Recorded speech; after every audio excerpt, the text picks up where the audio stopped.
Assalamualaikum warahmatullahi wabarakatuh. Pada video kali ini kita akan bahas mengenai aturan dan penyimpangan tanam paksa yang berlangsung dari tahun 1830 sampai 1870. Yang pertama kita bahas adalah latar belakang tanam paksa. Tanam paksa itu dalam bahasa Belandanya adalah kulturstelsel. Adapun pencetus dari sistem tanam paksa adalah Gubernur Jenderal Johannes van den Bos. Nih, ini adalah pencetus dari sistem tanam paksa.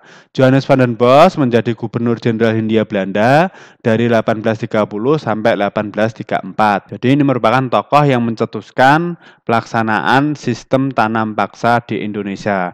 Adapun latar belakang dari pelaksanaan tanam paksa yaitu kekosongan kas negara Belanda yang diakibatkan oleh banyaknya biaya yang dikeluarkan untuk memadamkan berbagai perlawanan.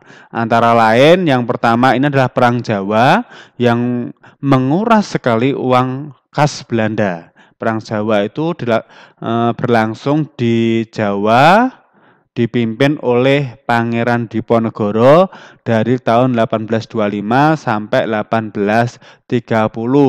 Adapun sebab khusus terjadinya Perang Jawa yakni pemasangan patok-patok jalan yang melewati makam leluhur Pangeran Diponegoro.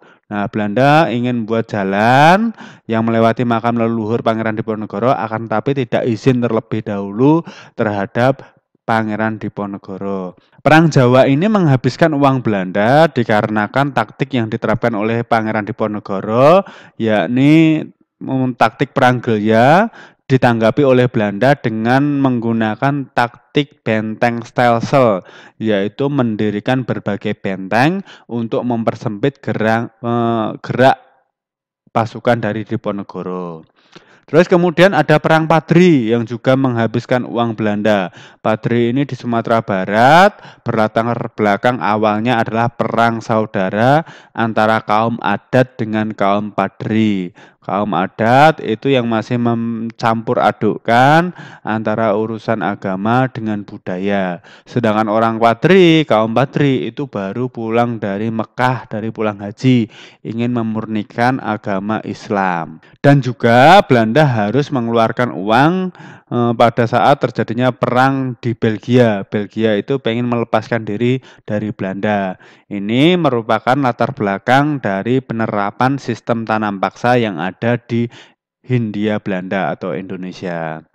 Nah, tujuan tanam paksa itu antara lain ini, mengganti bentuk setoran pajak tanah yang semula uang, kita masih ingat dengan kebijakannya Raffles yaitu sewa tanah, menjadi bukan uang lagi, tapi tanaman ekspor. Tujuan tanam paksa adalah mengisi kas negara yang kosong. Petani diwajibkan untuk menanam tanaman-tanaman ekspor, contohnya kopi, tebu, tembakau, kapas, dan nila. Ini adalah salah satu contoh tanaman, yakni ini merupakan tanaman kopi. Yang kedua adalah yang akan kita bahas mengenai aturan tanam paksa.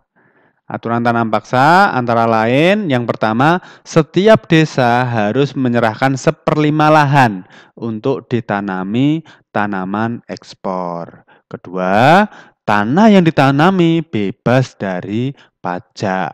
Yang ketiga, kegagalan panen akibat dari alam ditanggung pemerintah Hindia Belanda. Contohnya ada tanah longsor, ada banjir, kebakaran yang disebabkan oleh alam, itu ditanggung oleh pemerintah Hindia Belanda. Yang keempat, waktu pekerjaan tidak melebihi tanaman padi, tanaman pokoknya yaitu padi. Jadi tidak boleh lebih dari tanaman padi, sekitar 3 bulan sampai 4 bulan. Yang kelima, kelebihan hasil panen akan diserahkan kepada petani. Yang keenam, penduduk yang tidak memiliki lahan harus bekerja di perkebunan Belanda selama 66 hari. Dan yang terakhir, penggarapan tanaman wajib di bawah pengawasan langsung oleh penguasa pribumi. Ini merupakan berbagai aturan tanam paksa. Kemudian dalam penerapannya tanam paksa mengalami berbagai penyimpangan. Antara lain pertama, ternyata tanah yang digunakan itu lebih dari 1/5. Padahal tadi di aturannya tanahnya hanya 1/5. Kemudian waktu tanamannya melebihi tanaman padi. Keempat, kondisi tanah yang dipilih yang paling subur, yang dikira petani adalah yang tidak subur, sehingga banyak sekali nanti lahan-lahan yang terbengkalai, produktivitas tanaman berkurang. Selanjutnya adalah tanah terkena pajak. Dan kerusakan tanaman bukan menjadi tanggung jawab pemerintah, tetapi menjadi tanggung jawab petani. Dan yang selanjutnya ada namanya kultur prosentan yang semakin membebani petani, yaitu bonus kepada para penarik pajak yang berhasil melampaui target. Sehingga biasanya para penarik pajak ini akan berupaya sebagaimana untuk mendapatkan hasil yang banyak. Ini merupakan penyimpangan dari pelaksanaan tanam paksa. Ini merupakan contoh tanaman dari kina. Dan kemudian materi yang kita bahas adalah dampak pelaksanaan tanam paksa. Dampak tanam paksa bagi Belanda dan Indonesia. Bagi Belanda, antara lain satu, Belanda memperoleh untung yang besar dan juga kemakmuran.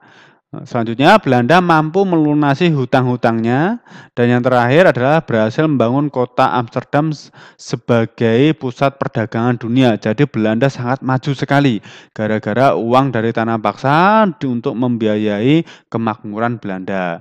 Sedangkan bagi Indonesia, antara lain ini, rakyat mengalami kemiskinan, kelaparan, wabah penyakit, hingga kematian. Di berbagai daerah, misalnya saja di Demak, di Lebak Banten, di Grobogan itu terjadi penurunan jumlah penduduk. Kemudian dampak positifnya tanam paksa adalah Indonesia mengenal tanaman ekspor dan juga bangsa Indonesia mengenal sistem irigasi. Tanam paksa sendiri ternyata menimbulkan kritik dari berbagai pihak. Antara lain yang pertama adalah Edward Doesdecker. Ini Edward Doesdecker membuat novel berjudul Max Havelaar dengan nama samaran Multatuli. Harus kita ketahui bahwa Edward Doesdecker ini berbeda dengan E.V. Doesdecker yang merupakan tokoh dari 3 serangkai organisasinya Indische-Partij. Kalau Edward Doesdecker ini nama samarannya adalah Multatuli. Jadi ini berbeda dengan tokoh 3 serangkai. Dia menuliskan novel tentang penderitaan kehidupan petani kopi di daerah Lebak, Banten. Selanjutnya adalah Baron van Hove, merupakan seorang pendeta yang menentang tanam paksa di Belanda. Selanjutnya adalah Fransen van de Putte. Dia menulis pamflet yang berjudul Suikerkontrakten, yaitu kontrak-kontrak gula. Kemudian yang terakhir ada Van de Venter. Van de Venter menulis artikel berjudul N. Eresul, yaitu utang budi yang dimuat dalam majalah The Gibbs. Dari pemikiran Van de Venter ini mengusulkan yang namanya trilogi Van de Venter, atau kita mengenalnya adalah politik etis dalam bidang perbaikan dalam bidang pendidikan, edukasi, terus dalam bidang irigasi yaitu pengairan, dan satu lagi dalam bidang emigrasi, yakni perpindahan penduduk. Nanti banyak penduduk Jawa yang dikirim ke luar negeri, salah satunya adalah ke Suriname. Tanam paksa mengalami kritikan dari berbagai pihak, kemudian tanam paksa berakhir, salah satu penyebabnya adalah kemenangan kaum liberal di parlemen Belanda yang menginginkan peranan pemerintah dikurangi dan diberikan kesempatan kepada pihak swasta untuk mengatur daerah jajahan. Pada tahun 1870, tanam paksa berakhir dan digantikan dengan politik pintu terbuka. Politik pintu terbuka itu berarti bahwa Indonesia terbuka bagi modal swasta asing. Nanti banyak pihak-pihak asing yang mendirikan perkebunan dan pabrik-pabrik di Indonesia. Salah satunya nanti diperkuat dengan adanya Undang-Undang Agraria 1870 dan juga Undang-Undang Gula.